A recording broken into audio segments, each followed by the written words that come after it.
जय हिंद दोस्तों। आप सभी का अपने चैनल K95 एग्जाम में स्वागत है। आज का लेक्चर दोस्तों बेहद ही महत्वपूर्ण होगा दोस्तों। पॉलिटी सेगमेंट से संबंधित टॉपिक होगी दोस्तों आपकी आज की थर्ड टॉपिक। इसके पहले वाले यानी सेकंड लेक्चर में हमने कंप्लीट किया है दोस्तों महत्वपूर्ण अनुच्छेद एक दृष्टि में, और थर्ड वाला लेक्चर भी बेहद ही महत्वपूर्ण होगा। आज के इस लेक्चर में हम कंप्लीट करेंगे यानी कवर करेंगे अनुसूचियां एवं उनसे संबंधित विषय एवं महत्वपूर्ण तथ्यों को भी आज के इस लेक्चर में देखेंगे। तो आप सभी वीडियो के लास्ट तक बने रहिएगा। यूपी टीएसपीएससी पेट एग्जाम के पॉइंट ऑफ व्यू से आज का लेक्चर बेहद ही महत्वपूर्ण है। तो आइए आज के इस लेक्चर को स्टार्ट करते हैं बिना देरी किए हुए दोस्तों। आइए स्टार्ट करते हैं।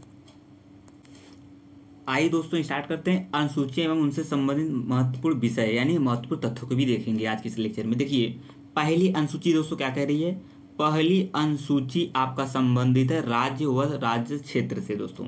राज्य व संघ क्षेत्र से आपका पहली अनुसूची बताती है दोस्तों।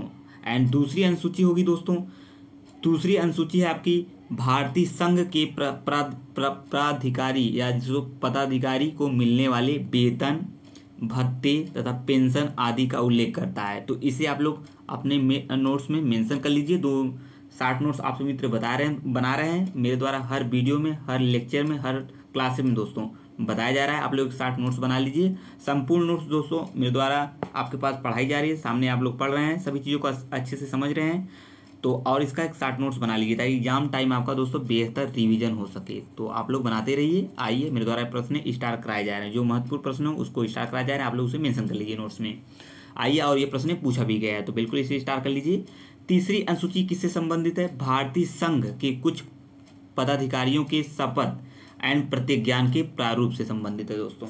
इसमें देखिए तीसरी अनुसूची भी महत्वपूर्ण है, इसे भी आप लोग नोट्स में मेंशन कर लीजिए एग्जाम टाइम ताकि बेहतर रिवीजन हो सके दोस्तों। कुछ पदाधिकारियों के शपथ और प्रतिज्ञान के प्रारूप की बात कही गई दोस्तों। तीसरी अनुसूची शपथ से संबंधित है। इसमें कुछ पदाधिकारियों की बात आती है दोस्तों, सभी की नहीं आती है। इस चीज़ को विशेष में रखेगा। आइए हम आगे बढ़ते हैं। आइए दोस्तों एक बार पुनः समझ लेते हैं। किसे दोस्तों, इसे समझेंगे तीसरी अनुसूची में। इसे समझना बेहद ही इम्पोर्टेंट है, महत्वपूर्ण है। और एक फैक्ट आपका नोट्स में आप लोग बना के लिख लीजिए अपने नोट्स में। क्या है एक बार पुनः देखते हैं। भारतीय संघ के कुछ पदाधिकारियों के शपथ और प्रतिज्ञान के प्रारूप की चर्चा की गई है तीसरी अनुसूची में, और इसे आप लोग नोट करके रख लीजिएगा, अपने नोट्स में मेंशन कर लीजिए। शपथ और प्रतिज्ञान के प्रारूप इसके तहत संसद के सदस्यों व संघ के मंत्रियों, उच्च न्यायालय एंड आपका उच्च न्यायालय तथा उच्च न्यायालयों के न्यायाधीशों, राज्य विधान मंडल के सदस्यों दोस्तों व मंत्रियों आदि को दिलाए जाने वाले शपथ का प्रारूप दिया गया है थर्ड अनुसूची में। एंड आप पुनः एक बार नोट करके लिख लीजिए दोस्तों, अपने नोट्स में मेंशन कर लीजिए। किसके किसके राष्ट्रपति का शपथ दोस्तों किस आर्टिकल के तहत आता है। राष्ट्रपति का शपथ आता है दोस्तों आपका आर्टिकल 60 अनुच्छेद 60 के तहत आता है दोस्तों। इस चीज़ को समझते हुए चलेंगे। और उपराष्ट्रपति का शपथ दोस्तों किसके अंतर्गत आता है, ये आता है आपका, तो ठीक है दोस्तों, राष्ट्रपति का शपथ अनुच्छेद 60 में आता है दोस्तों। अनुच्छेद 60 में उपराष्ट्रपति का शपथ दोस्तों 69 में 69 में आता है किसका, उपराष्ट्रपति का शपथ दोस्तों। और राज्यपाल का शपथ दोस्तों आता है आपका 159 में। ठीक है दोस्तों, 159 में आपका आता है राज्यपाल का शपथ। ये सभी इसमें संबंधित नहीं है दोस्तों, यानी तीसरी अनुसूची से संबंधित नहीं। इसे डीपली डिस्कस करना बेहद ही आवश्यक था क्योंकि क्वेश्चन बन सकता है एग्जाम में, यूपी टीएसपीएससी पेट के एग्जाम में। तो तीनों को, जो राष्ट्रपति का शपथ, उपराष्ट्रपति का शपथ, राज्यपाल का शपथ, अनुच्छेद 60, 69, 159, तो इसे आप लोग अपने नोट्स में मेंशन कर लीजिए। आइए हम चौथी अनुसूची की तरफ मूव करते हैं दोस्तों। आप सभी मित्र वीडियो के लास्ट तक बने रहेंगे। मुझे आशा है सभी चीज़ें आपको समझ में आ रही होंगी। और जो भी प्रश्न हो दोस्तों कमेंट बॉक्स में आप आसानी से पूछ सकते हैं। K95 एग्जाम के माध्यम से उसका आंसर जरूर दिया जाएगा। आइए दोस्तों आगे बढ़ते हैं। अगला है चौथी अनुसूची। राज्यसभा में स्थानों का आवंटन दिया गया। राज्यसभा में जो स्थानों है उस स्थान उसको आवंटन दिया गया चौथी अनुसूची में, जो कि ये प्रश्न पूछा गया, तो इसे स्टार कर लीजिए। पांचवी अनुसूची किससे संबंधित है दोस्तों। अनुसूचित क्षेत्रों तथा अनुसूचित जनजातियों के प्रशासन व नियंत्रण के बारे में उपबंध बताता है दोस्तों। तो ये भी आपका महत्वपूर्ण है। एंड पांचवी अनुसूची दोस्तों किससे संबंधित है। फिर आइए समझते हैं। पांचवी अनुसूची के अधीन जनजातीय भूमि खनन के लिए निजी पक्षकारों को अंतरण अंकृत और शून्य घोषित किया जा सकता है दोस्तों। ये फैक्ट को आप लोग नोट कर लीजिए अपने नोट्स में, ताकि एग्जाम टाइम आपका बेहतर रिवीजन हो सके। आइए छठी अनुसूची की तरफ मूव करते हैं दोस्तों। जो मित्र नए चैनल पर, बिल्कुल चैनल को सब्सक्राइब कर लेंगे K95 एग्जाम को दोस्तों, और बेल आइकन को अवश्य ऑन कर लेंगे, ताकि नई नई वीडियो का नोटिफिकेशन आपके पास पहुंचती रहे। एंड आज की इस वीडियो को लाइक शेयर जरूर कर दीजिए, ताकि अपने मित्रों शेयर कर दी, ताकि अपने मित्रों ग्रुप में, ताकि सभी मित्र इस चैनल के माध्यम से जुड़े रहें। मुझे आशा है दोस्तों आप सभी दोस्तों को सभी चीज़ें पसंद आ रही होंगी और लेक्चर भी समझ में आ रहे होंगे। तो कमेंट में जरूर बताएंगे आज का लेक्चर यानी थर्ड लेक्चर कैसा रहा पॉलिटी से संबंधित, तो बिल्कुल बताएंगे। एंड आज का लेक्चर बेहद ही महत्वपूर्ण था, क्योंकि अनुसूचियों से प्रश्न बन सकता है एग्जाम में। तो आप सभी मित्र वीडियो के लास्ट तक बने रहेंगे। थर्ड लेक्चर को दोस्तों अपना स्नेह एंड सहयोग की दृष्टि जरूर बनाए रखिएगा चैनल पर। आइए हम आगे बढ़ते हैं, आगे समझते हैं छठी अनुसूची किससे संबंधित दोस्तों। असम, मेघालय, त्रिपुरा, मिजोरम के जनजातीय क्षेत्रों के प्रशासन के बारे में उपबंध करता है। सातवीं अनुसूची केंद्र व राज्यों के बीच विधायी शक्तियों का विभाजन, महत्वपूर्ण, इसे स्टार कर लीजिए। सातवीं जो अनुसूची है केंद्र व राज्यों के बीच विधायी शक्तियों का विभाजन है, इसमें तीन सूचियां आती हैं, तो इसे भी आप लोग मेंशन कर लीजिएगा। जो मेरे द्वारा दोस्तों स्टार प्रश्न कराए जाते हैं, तथ्यों को स्टार कराए जाते हैं या प्रश्नों को स्टार कराए जाते हैं, तो बेहद ही महत्वपूर्ण होते हैं दोस्तों। हर बार हर लेक्चर में मेरे द्वारा बताया जाता है। आप लोग केवल इतना ही दोस्तों अच्छे से पढ़ लिए तो भी बेहतर अंक मिलेगा आपको एग्जाम में। इस चीज़ को समझते हुए आप मित्र वीडियो के लास्ट तक बने रहेंगे। और जो मित्र पहली बार फॉर्म फिलअप कर रहे हैं पेट यूपी पेट का, तो बिल्कुल चैनल से जुड़े रहिए। सभी चीज़ें subject wise and chapter wise चल रही हैं अकॉर्डिंग टू सिलेबस दोस्तों। पेट की सभी चीज़ें कंप्लीट कराई जाएंगी K95 एग्जाम के माध्यम से, तो बिल्कुल आप लोग निश्चिंत जुड़े रहिए चैनल से। आइए आगे बढ़ते हैं। संघ सूची, तीन सूचियां दोस्तों हैं, संघ सूची, राज्य सूची एंड समवर्ती सूची। समवर्ती सूची में दोस्तों संघ एवं राज्य दोनों की सहमति है उसमें। आइए समझते हैं संघ सूची में कुल कितने विषय हैं दोस्तों, तो इसे आप लोग नोट कर लीजिए। 97 विषयों, वर्तमान में दोस्तों 8 हो गए हैं, इस चीज़ को 98 हो गए हैं, इस चीज़ को समझते हुए चलेंगे। जिस पर कानून बनाने का अधिकार केवल संघ को है। किसमें दोस्तों, संघ सूची में कानून केवल संघ बनाएगा, इस चीज़ को समझते चलेंगे। जिसमें वर्तमान करेंट पीरियड में 98 विषय है, इससे पहले दोस्तों 97 विषय थे। आइए हम आगे बढ़ते हैं, अगला तथ्य देखते हैं। ये आपका अगला तथ्य क्या कह रहा है, राज्य सूची में कुल 266 विषय हैं। कितने हैं, 66 विषय। वर्तमान में दोस्तों कितना है, 59। इस चीज़ को समझते हुए चलेंगे, 59 है करेंट पीरियड में, जिन पर कानून राज्य द्वारा बनाए जाते हैं। देखिए संघ में संघ बना रही है कानून, और राज्य में राज्य स्टेट द्वारा आपके कानून बनाए जाते हैं। समवर्ती सूची है दोस्तों। समवर्ती सूची में कुल 47 विषय हैं, जो वर्तमान में 52 हैं, 52 हो गए हैं दोस्तों, जिन पर कानून बनाने का अधिकार संघ एवं राज्य दोनों को है। जैसा कि मैं पहले बता दिया हूँ, राज्य एवं संघ दोनों का है। इस पर पुलिस, लोक प्रशासन, लोक स्वास्थ्य और स्वच्छता, प्रति व्यक्ति पर कर, गैस, कृषि, रेलवे पुलिस, कारागार, पंचायती राज एवं भूमि सुधार राज्य सूची के विषय में अंतर्गत आते हैं दोस्तों। यहाँ से प्रश्न बन सकता है, तो बिल्कुल आप लोग इसे नोट कर लीजिए कौन से विषय किस सूची के अंतर्गत आते हैं। प्रश्न यहाँ से भी बना हुआ है। रेडियो और टेलीविजन, शेयर बाजार दोस्तों, डाकघर, बचत बैंक, जनगणना, बैंकिंग, बीमा, रक्षा, रेलवे, निगम, कर संघ सूची के विषय हैं। ये सभी संघ सूची के विषय हैं। अलग से आप तीनों सूची का नाम लिख लीजिए, और तीनों सूची में कौन कौन से विषय आते हैं उसे आप लोग नोट कर लीजिए, ताकि एग्जाम टाइम में आपका रिवीजन बेहतर हो सके और यहाँ से एक प्रश्न एग्जाम में मिल सकता है। तो बिल्कुल आज की इस प्रश्न को मिस नहीं करेंगे। तो आप सभी मित्र वीडियो के लास्ट तक बने रहेंगे, और आज की वीडियो को लाइक शेयर जरूर कर दीजिए, ताकि सभी मित्र चैनल के माध्यम से जुड़ सकें। एंड कमेंट करके जरूर बताइएगा थर्ड लेक्चर पॉलिटी सेगमेंट का कैसा है। जल्दी दोस्तों नेक्स्ट सब्जेक्ट स्टार्ट करने वाले हैं। तो आइए देखते हैं संघ सूची के विषय हैं। आर्थिक नियोजन यहाँ से महत्वपूर्ण है, इसे बिल्कुल स्टार्ट कर लीजिए। आर्थिक नियोजन हुआ, आपराधिक मामले हुए दोस्तों, जनसंख्या नियंत्रण हुआ। आर्थिक योजना, आपराधिक मामले, जनसंख्या नियंत्रण, परिवार नियोजन, शिक्षा, वन, दंड प्रक्रिया, संहिता, विवाह विच्छेद, तालाक एवं गोद लेना समवर्ती सूची के विषय हैं। ये सभी समवर्ती सूची के विषय हैं। एक बार पुनः देख लेते हैं दोस्तों। आर्थिक है, योजना, आपराधिक मामले, जनसंख्या नियंत्रण, परिवार नियोजन, शिक्षा, वन, दंड प्रक्रिया, संहिता, विवाह विच्छेद, तलाक, गोद लेना, ये सभी समवर्ती सूची, मतलब स्टेट भी और संघ भी दोनों कानून इस पर बना सकते हैं, दोनों की सहमति होगी दोस्तों। इस चीज़ को समझते हुए चलेंगे। आज लोग जरूर बताइएगा दोस्तों आज का लेक्चर कैसा लगा। सभी चीज़ें आप लोग को समझ में आ रही होंगी दोस्तों, मुझे आशा है। और जो भी प्रश्न आपको न समझ में, जो भी तथ्य न समझ में आए दोस्तों, कमेंट में जरूर पूछेंगे K95 एग्जाम के माध्यम से उसका आंसर जरूर दिया जाएगा दोस्तों। तो आप लोग वीडियो के लास्ट तक बने रहेंगे। आइए हम अगले तथ्यों की तरफ मूव करते हैं। 8वीं अनुसूची किससे संबंधित है दोस्तों। ये रहा। इसमें भारतीय संविधान द्वारा मान्यता प्राप्त 22 भाषा, मतलब आपका 8वीं अनुसूची है, भाषाओं से संबंधित है, जो 22 भाषाओं का उल्लेख किया गया है इस सूची में। मूलतः इसमें 14 भाषाएं थी। वर्ष 1967 में, इसे स्टार कर लीजिएगा, फैक्ट यहाँ से महत्वपूर्ण है। वर्ष 1967 में सिंधी को 21वें संविधान संशोधन द्वारा एंड 1992 1992 में कोंकणी, नेपाली तथा मणिपुर को 71 यानी 71वें संविधान संशोधन द्वारा एंड 2004 में दोस्तों संथाली हुआ, डोगरी हुआ, मैथिली हुआ दोस्तों, बोडो को 92 संविधान संशोधन द्वारा 8वीं अनुसूची में शामिल किया गया था। तो ये तथ्य जो है दोस्तों बेहद ही महत्वपूर्ण है संशोधन, तो इसे आप लोग अपने नोट्स में मेंशन कर लीजिए, ताकि एग्जाम टाइम में आपका रोज रिवीजन कर एग्जाम में बेहतर प्रदर्शन किया जा सके। ये तथ्य अति महत्वपूर्ण है दोस्तों। 1967 में दोस्तों 14 भाषाएं, जो मूलतः इसमें 14 भाषाएं थी।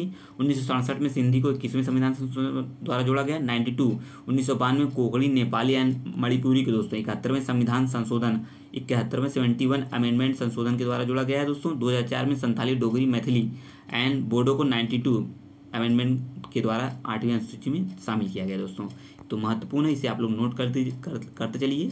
आइए आगे समझते हैं अगला तथ्य क्या होगा 9वीं अनुसूची में संबंधित महत्वपूर्ण तथ्य। आइए देखते हैं। कुछ अधिनियमों और विनियमों का विधि मान्यकरण प्रथम संविधान संशोधन अधिनियम दोस्तों 1951 1951 में प्रथम संविधान संशोधन हुआ था दोस्तों। इस चीज़ को समझते होंगे, फर्स्ट है दोस्तों, तो इसलिए एग्जाम के पॉइंट ऑफ व्यू से महत्वपूर्ण। हर वीडियो में, हर लेक्चर में बताया जाता है दोस्तों। अगर कोई प्रथम किसी क्वेश्चन या तथ्यों के सामने प्रथम लगता है तो ऑलरेडी एग्जाम के पॉइंट ऑफ व्यू से वह तथ्य महत्वपूर्ण हो जाता है एग्जाम के पॉइंट ऑफ व्यू से। संविधान में शामिल 9वीं अनुसूची का भारत के प्रथम प्रधानमंत्री जवाहरलाल नेहरू के कार्यकाल के दौरान भारतीय संविधान में शामिल किया गया था। एंड वर्तमान में इस अनुसूची में लगभग 284 एक्ट हैं, 284 अधिनियम या कहिए दोस्तों एक्ट। तो बिल्कुल चीज़ें समझ में आ रही होंगी। आइए हम अगले तथ्यों की तरफ मूव करते हैं दोस्तों। ये रहा आपका अगला तथ्य है। अगला तथ्य क्या है दोस्तों? अगला तथ्य है आपका, यहाँ से 10वीं अनुसूची के विषय में समझेंगे। 10वीं अनुसूची के संबंधित जो भी महत्वपूर्ण तथ्य हैं आइए समझते हैं। दल परिवर्तन के आधार पर निरर्हता के बारे में उपबंध है, मतलब दल परिवर्तन करने पर उसकी अयोग्यता, उसकी निरर्हता अयोग कर दी जाएंगी दोस्तों। इस चीज़ को समझते हुए चलेंगे। आइए 10वीं अनुसूची को समझते हैं पुनः। 92वें संविधान संशोधन 52वें संविधान संशोधन अधिनियम 1985 द्वारा संविधान में शामिल किया गया था 10वीं अनुसूची को। तो इसे स्टार कर लीजिए और अपने नोट्स में मेंशन कर लीजिए, क्योंकि ये तथ्य पूछा गया है। इस चीज़ को समझते हुए चलेंगे, तो बिल्कुल समझते रहिए, क्योंकि 92वें संविधान संशोधन द्वारा 1985 में संविधान में शामिल किया गया था 10वीं अनुसूची। तो दल बदल से संबंधित है। आइए आगे बढ़ते हैं और ये संशोधन याद करके रखिएगा, यह प्रश्न पूछा गया है। 11वीं अनुसूची किससे संबंधित है? पंचायतों के अधिकार एंड प्राधिकार तथा दायित्व आदि के बारे में उपबंध है। 11वीं अनुसूची में यह अनुसूची कब जोड़ी गई थी? 73 में 73 अमेंडमेंट एक्ट 1992 में 1992 द्वारा संविधान में शामिल किया गया था। तो इस एक्ट को भी आप लोग नोट्स में मेंशन कर लीजिए, ये भी तथ्य पूछा गया है। इस अनुसूची में पंचायती राज से संबंधित दोस्तों कितने विषय हैं? 29 विषय हैं दोस्तों। ये तथ्य भी आप लोग नोट करते हुए चलेंगे। जो तथ्य अति महत्वपूर्ण है दोस्तों उसे मेरे द्वारा बताया जा रहा है, आप लोग उसको नोट करते हुए अपने नोट्स में मेंशन करते चलिए, ताकि एग्जाम टाइम आपका बेहतर रिवीजन हो सके। तैयारी करने का सबसे बेहतर तरीका दोस्तों यही होता है। आप लोग समझते हुए चलेंगे सभी चीज़ों को। आइए दोस्तों अगले तथ्य की तरफ बढ़ते हैं। अगला तथ्य यानी अगला अनुसूची आपकी 12वीं अनुसूची। 11वीं हमने देख लिया जिसमें 29 विषय थे। आइए एक बार इसको देखते हैं 12वीं को। नगर पालिकाओं, ये किससे संबंधित दोस्तों? नगर पालिकाओं के अधिकार, प्राधिकार तथा दायित्व आदि से संबंधित है। इसे दोस्तों जोड़ा गया था 74वें संविधान संशोधन अधिनियम 1992 में। इसे भी 11वां 73 में जोड़ा गया था, 74 में आपका 12वीं अनुसूची जोड़ी गई थी, जो कि ये भी तथ्य इंपॉर्टेंट है एग्जाम के पॉइंट ऑफ व्यू से। इसे भी आप लोग नोट्स में मेंशन कर लीजिए। एक आपका 60 नोट्स तैयार हो जाएगा दोस्तों, और संपूर्ण नोट्स तो जा ही रहा है आपके सामने लेक्चर के रूप में, तो आप लोग इसे समझ ही रहे होंगे। और सभी चीज़ें मुझे आशा है सभी तथ्य इसमें समझ में आ रहे होंगे। जो भी तथ्य ना समझ में आए दोस्तों कमेंट बॉक्स में तड़ाक से पूछ सकते हैं, ताकि उसका आंसर जरूर K95 एग्जाम के माध्यम से दिया जाएगा। ठीक है दोस्तों, आइए आगे बढ़ते हैं। इसमें शहरी एवं स्थानीय निकाय से संबंधित दोस्तों 18 विषय हैं। इसके थर्ड वाले 11वें में आपका 29 विषय थे। विषय याद करके रखिएगा, प्रश्न पूछा गया है, विषयों से भी बना हुआ है। आइए कुछ महत्वपूर्ण तथ्यों को हम देखते हैं आज की स्लाइड में, तो क्या क्या बनते हैं तथ्य। आइए, विधायी विषयों को संविधान की 7वीं, विधायी जो विषय है इसके संविधान की 7वीं अनुसूची में रखा गया है। भारत के संविधान के अंतर्गत पुलिस, लोक स्वास्थ्य और स्वच्छता, प्रति व्यक्ति कर, खाद्य निधि, गैस और गैस संकर्म, कृषि, रेलवे, कारागार, पंचायती राज एवं भूमि सुधार राज्य सूची के विषय हैं। ये दोस्तों राज्य सूची के विषय हैं। इसे पुनः आप लोग एक बार रीड कर लीजिए। राज्य सूची के विषय हैं जो जिसपे राज्य अपना कानून बनाता है दोस्तों। इस चीज़ की समझते हुए चलेंगे। एंड नेक्स्ट है, एक बार पुनः देख लेते हैं। तो अगला क्या कह रहा है, यहाँ से देखते हैं दोस्तों। आइए दोस्तों देखते हैं अगला तथ्य क्या कह रहा है दोस्तों। रेडियो, टेलीविजन, शेयर बाजार, डाकघर, बचत बैंक, जनगणना, बैंकिंग, बीमा, रक्षा, रेलवे एवं निगम कर सूची में के विषय हैं किसके, संघ सूची के, जिसमें ये आपने संघ सूची इसमें अपना कानून बनाएगा। समवर्ती सूची में दोनों आते हैं दोस्तों, तो इसे भी आप लोग नोट कर लीजिए अपने नोट्स में।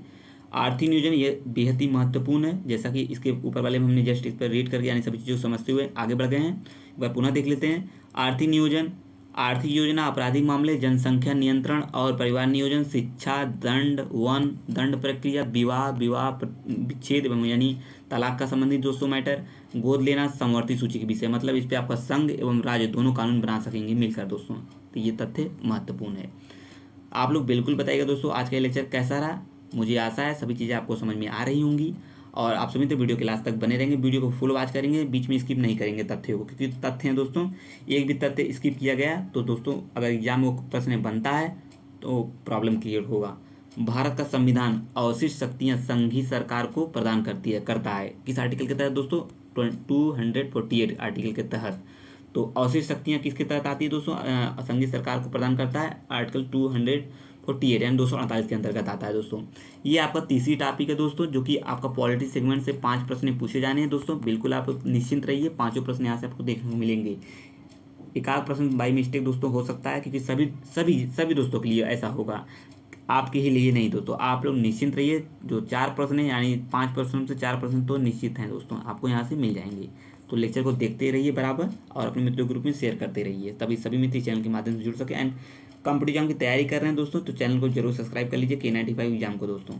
अनुच्छेद 343 अति महत्वपूर्ण तथ्य है दोस्तों। ये आर्टिकल 343 हिंदी को भारत की राज्य भाषा घोषित करता है। यह तथ्य एग्जाम में पूछा गया है, इसे स्टार कर लीजिए। संविधान की उद्देशिका के अनुसार राज्य हर एक व्यक्ति के सम्मान की रक्षा करेगा। कौन, आपका स्टेट।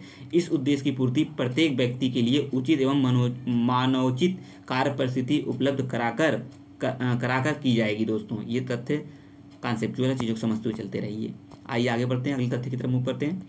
प्रस्तावना के अनुसार भारत एक संपूर्ण प्रभुत्व संपन्न समाजवादी पंथनिरपेक्ष लोकतंत्रात्मक गणराज्य है। किसके अनुसार दोस्तों, प्रेम्बल के अनुसार यानी प्रस्तावना के अनुसार। और इसका क्रम आप लोग समझते रहिए, क्रम मिलाने के लिए पूछा गया है, तो आप लोग प्रस्तावना यानी प्रेम्बल को याद कर लीजिए एज ए दोस्तों, जैसा कि बुकों में लिखा गया है। तो वहाँ से याद कर लेंगे तो 1-2 प्रश्न आपको वहाँ से मिलेगा। इसी एग्जाम के लिए नहीं बता रहे हैं दोस्तों, आप अपकमिंग एग्जाम की तैयारी करें, चाहे आपका आरओ हुआ, यूपी पुलिस हुआ दोस्तों, या जितने भी अपकमिंग एग्जाम है, तो सभी एग्जाम के पॉइंट ऑफ व्यू से आपका हेल्प होगा, बिल्कुल होगा। वहाँ से एक प्रश्न हर एग्जाम में हर बार 1 से 2 प्रश्न वहाँ से मिल जाएगा प्रस्तावना से। जैसे कि आपका संपूर्ण प्रभुत्व संपन्न समाजवाद पंथनिरपेक्ष लोकतंत्रात्मक गणराज्य बनाने के लिए इसका क्रम मिला देता है और ये पूछ लेता है कि इस आर्टिकल के तहत इसका संशोधन किया गया था। इस चीज़ को भी समझते हुए चलेंगे हम।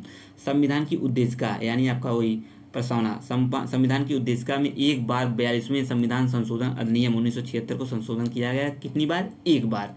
ये भी प्रश्न में पूछा गया, तो इसे भी आप लोग मेंशन कर लीजिए अपने नोट्स में। प्रस्तावना में यानी उद्देशिका में कितनी बार संशोधन किया गया दोस्तों, एक बार। कब, 42वें संविधान संशोधन 1976 में किया गया है। 42वें संविधान संशोधन के द्वारा संविधान की उद्देशिका में समाजवादी पंथनिरपेक्ष एवं अखंडता शब्द जोड़े गए। कितने शब्द जोड़े गए, 3 शब्द दोस्तों, समाजवादी, पंथनिरपेक्ष एंड अखंडता शब्द जोड़े गए हैं। तो इसको किस आर्टिकल के किस अमेंडमेंट के एक्ट के तहत दोस्तों, तो 42 अमेंडमेंट एक्ट के तहत यानी 42वें संविधान संशोधन के तहत 3 शब्द जोड़े गए हैं उद्देशिका में, समाजवादी, पंथनिरपेक्ष एंड आपका अखंडता। ये भी प्रश्न बना हुआ है, तो बिल्कुल चीज़ों को मिस नहीं करेंगे आप सभी दोस्त। आइए आगे बढ़ते हैं, अगले तथ्यों की तरफ मूव करते हैं। ये आपका अगला तथ्य है। क्या है अगला तथ्य दोस्तों, यहाँ से हम लोग समझते हैं। ये रहा दोस्तों आपका अगला तथ्य। तथ्य क्या है, तथ्य भारत के प्रधानमंत्री की नियुक्ति गवर्नर जनरल द्वारा की गई थी। एंड संसदीय प्रणाली में द्विसदनी का मतलब है, मतलब जो संसदीय प्रणाली में द्विसदन वाले शब्द आते हैं, इसका क्या मतलब दोस्तों, जिसमें 2 सदन यानी उच्च सदन और निम्न सदन कार्यरत होते हैं। ये भी समझते रहिए। एंड सरकार के संसदीय रूप की सबसे अनिवार्य विशेषता कार्यपालिका और विधायिका के प्रति उत्तरदायी होना। मतलब कार्यपालिका कार्य जो नियम कानून बनाती है दोस्तों, उसके प्रति विधायिका उत्तरदायी होती है। आइए हम आगे बढ़ते हैं। अगला तथ्य है, ये आपके सामने तथ्य क्या है, सरकार के संसदात्मक स्वरूप में राज्य की वास्तविक शक्तियां आपका क्या है दोस्तों, सरकार के संसदात्मक स्वरूप में राज्य की वास्तविक शक्तियां प्रधानमंत्री की अध्यक्षता वाली मंत्रिपरिषद में सन्निहित होती हैं दोस्तों। ये भी तथ्य समझते रहिए। आइए हम आगे बढ़ते हैं। अगला तथ्य क्या है दोस्तों, अगला तथ्य ये रहा आपके सामने, संसदीय शासन प्रणाली में लोकसभा द्वारा पारित अविश्वास प्रस्ताव के माध्यम से सरकार को अपदस्थ किया जा सकता है। ये कुछ कॉन्सेप्ट हैं दोस्तों। संविधान का अनुच्छेद 1 आर्टिकल 1 के तहत भारत को राज्यों का संघ यूनियन ऑफ स्टेट के रूप में वर्णित करता है। ये तथ्य महत्वपूर्ण है, या में पूछा गया तो इसे स्टार कर लीजिए, दोस्तों। संविधान यानी आर्टिकल 1 भारत को राज्यों का संघ यूनियन ऑफ स्टेट के रूप में वर्णित करता है। प्रश्न पूछा गया, भारतीय संघ में नए राज्यों का निर्माण संसद कर सकती है। ये भी अति महत्वपूर्ण तथ्य है, क्योंकि प्रश्न बना हुआ है कि भारतीय संघ में नए राज्यों का निर्माण किसके तहत किया जाता है दोस्तों, संसद कर सकती है ऐसा। संसद को किसी राज्य में से उसका राज्य क्षेत्र अलग करके अथवा दो या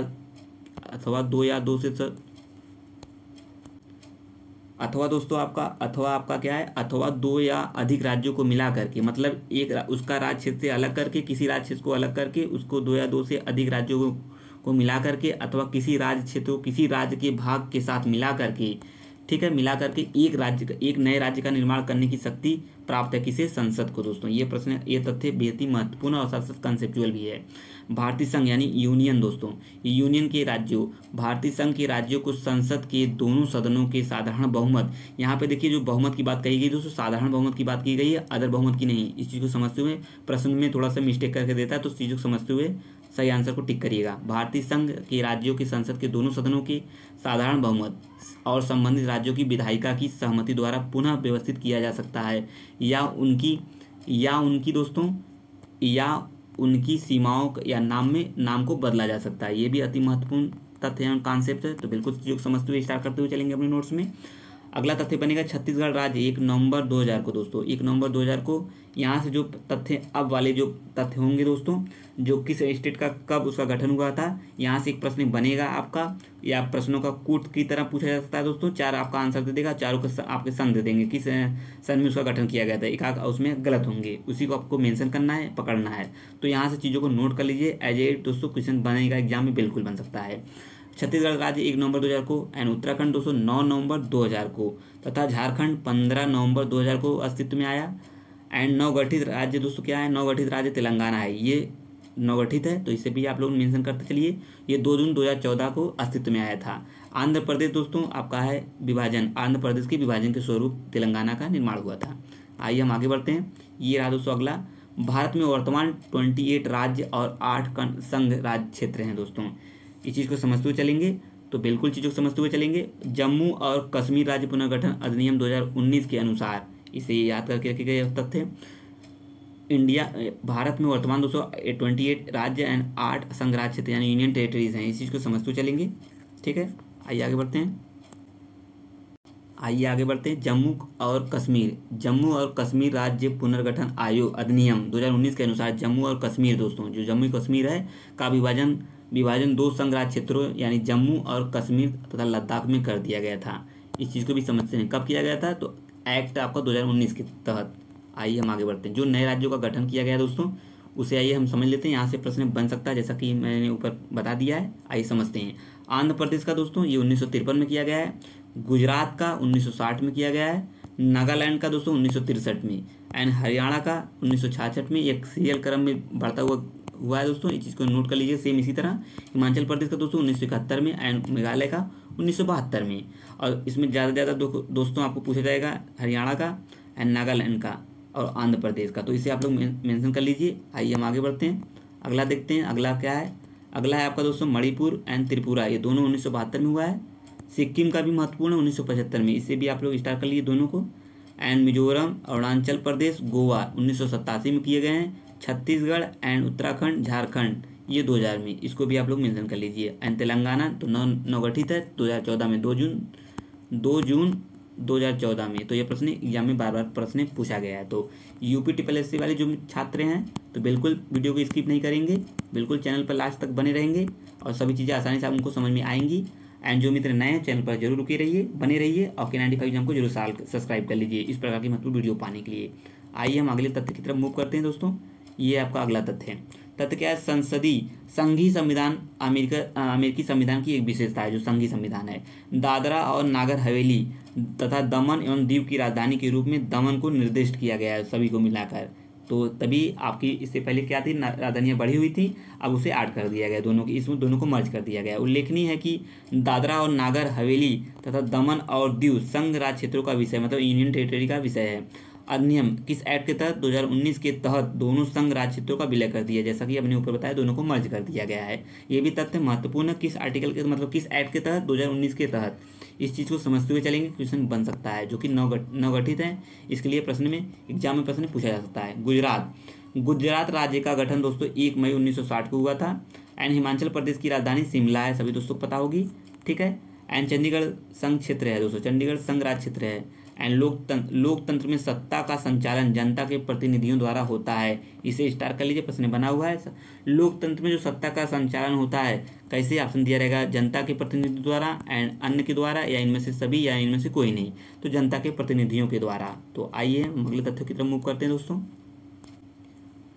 आइए दोस्तों आगे बढ़ते हैं, अगले तथ्य की तरफ बढ़ते हैं। मुझे आशा है सभी चीज़ें आपको समझ में आ रही होंगी, तो बिल्कुल चैनल पर बने रहिए, चीज़ों को समझते हुए आगे बढ़ते हैं। भारतीय संविधान के भाग 2 में नागरिकता का उल्लेख किया गया है।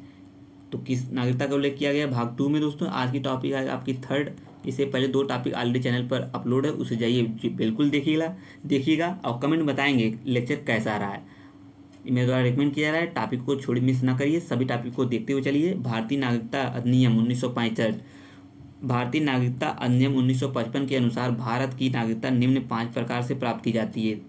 ये तथ्य महत्वपूर्ण है। पहला आपका एक जन्म द्वारा, दूसरा रक्त संबंध या वंश परंपरा द्वारा, रजिस्ट्रीकरण के द्वारा, विदेशीकरण के द्वारा, किसी भूभाग के सम्मिलन या अर्जन द्वारा। ठीक है, ये केवल आप लोग इतना ही समझते रहिए, इतना आपके लिए बेहद ही महत्वपूर्ण है। कितने द्वारा? 5 तरीके से दिया जाता है। किस किस एक्ट के तहत? 1955 के तहत। ठीक है, आइए हम आगे बढ़ते हैं। ये आपका अगला तथ्य क्या है? किसी व्यक्ति को भारतीय नागरिकता हेतु आवेदन करने से पूर्व कम से कम 5 वर्ष की अवधि तक भारत में निवास करना आवश्यक है। ये भी तथ्य इंपॉर्टेंट है। नागरिकता जो अधिनियम है दोस्तों 1955 द्वारा प्रदत्त जो शक्ति के अधीन केंद्रीय सरकार को इस प्रश्न का निर्धारण करने का एकमात्र निर्णयाधिकार है कि एक व्यक्ति जो भारत का नागरिक था विदेशी राज्य की नागरिकता अर्जित करने के बाद भारतीय नागरिकता खो देता है। ये तो तथ्य है, इस चीज़ को समझते चलेंगे। और लास्ट फैक्ट बनेगा आज की टॉपिक का, 3rd टॉपिक का, नागरिकता के बारे में विधि बनाने की संपूर्ण शक्ति किसमें है दोस्तों? संसद में। और नाम बदलने में और नाम बदलने के निर्माण करने के लिए किसमें है? संसद का। इस चीज़ को भी समझते चलेंगे, अभी हमने ऊपर सॉल्व किया है। तो आइए आगे बढ़ते हैं। ये आज का ये नागरिकता के बारे में विधि एंड संपूर्ण शक्ति बनाने का संबंध किससे शक्ति प्राप्त है? तो संसद को प्राप्त है। इस चीज़ को समझते चलेंगे। तो आप लोग बताएंगे आज का लेक्चर कैसा है। ये 3rd लेक्चर था। इससे पहले दो लेक्चर ऑलरेडी चैनल पर अपलोड है, उसे जाइए जरूर देखिए, मेरे द्वारा रिकमेंड किया जा रहा है। और आज का कमेंट करके जरूर बताएंगे कमेंट में दोस्तों कि आज का लेक्चर कैसा रहा। और जो मित्र नए हैं चैनल पर, चैनल को जरूर सब्सक्राइब कर लेंगे K95 एग्जाम को। अब मिलेंगे नेक्स्ट लेक्चर में, तब तक के लिए आपका बहुत बहुत धन्यवाद। जय हिंद, जय भारत। थैंक यू दोस्तों।